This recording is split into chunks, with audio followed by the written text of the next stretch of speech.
Hello everybody, welcome to Eye Opener. This is Dr. Mridula V. Amarnath here. So today we're going to discuss about a very important topic, that is the central retinal vein occlusion. Now this is a very important topic, be it in your clinical practice or when it comes to your MCQs. Okay, so here I'll be talking to you about the risk factors, the etiopathogenesis, the types ischemic and the non-ischemic part, and about the treatment, and a small note about branch retinal vein occlusion. So now let's talk about central retinal vein occlusion. Coming to the pathology. So whenever there is a venous occlusion, either because of a systemic or a local factor, what happens, there is a stasis of blood flow, which is the non-ischemic stage. Now this can lead to hypoxia of the involved retina and ultimately lead to the damage of the capillary endothelial cells and leakage, and this forms the ischemic stage. So coming to the risk factors. So among systemic vascular diseases, hypertension. Hypertension is the most common cause.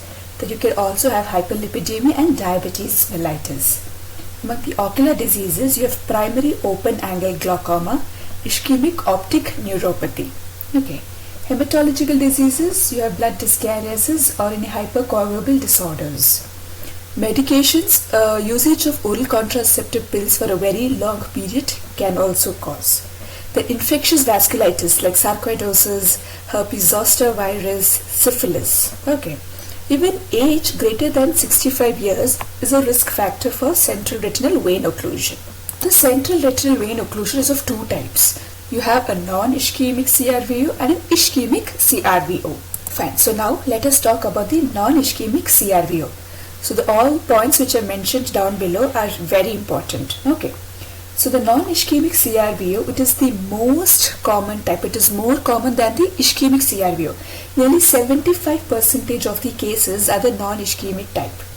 Here the patient will have a sudden painless loss of vision. Okay. You do the RAPD test, that is relative afferent pupillary defect. It's either mild or absent.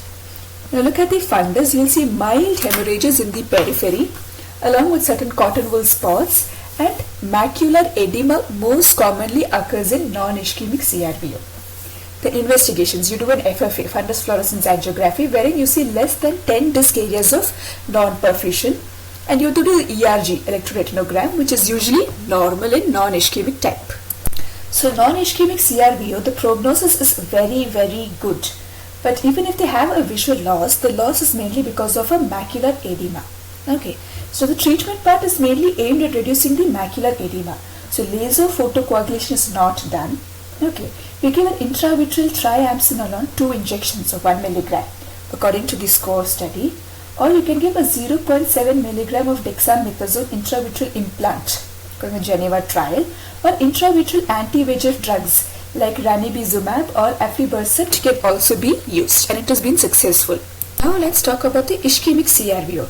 Remember, in ischemic, the symptoms and all the features are exaggerated. Okay. So this is a less common when compared to the non-ischemic CRVO. And here you have sudden and severe painless visual loss. Now coming to the RAPD, that is marked here. Now on the fundus, what you see? You see severe hemorrhages which involves the periphery and the posterior pole, giving a characteristic tomato splash appearance or a tomato ketchup appearance or a blood and thunder appearance. Very important. Okay. You will also see extensive cotton wool spots and tortuosity of the vessels.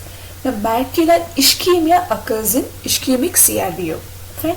You will also see rubeosus iridis, that is neovascularization of the iris, and which can cause neovascularization of the glaucoma, and this is called as the 100-day glaucoma. Now what are the investigations? You do a fundus fluorescence angiography wherein the FFA is greater than 10 disc area of non-perfusion.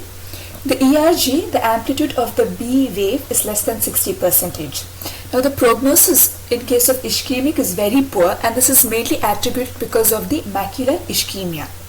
So now have a look at this picture. This is the characteristic tomato splash appearance which you will see in the fundus in case of ischemic CRVO. Okay. For treatment, a PRP or a scatter photocoagulation is usually preferred.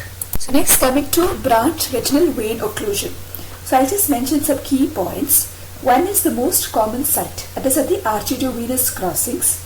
The most common sector is the superotemporal one. Okay. Now here the loss of vision can be because of two things. One, you can have macular edema and macular ischemia. But macular edema is the more common cause than compared to macular ischemia for the loss of vision in branch retinal vein occlusion. Fine.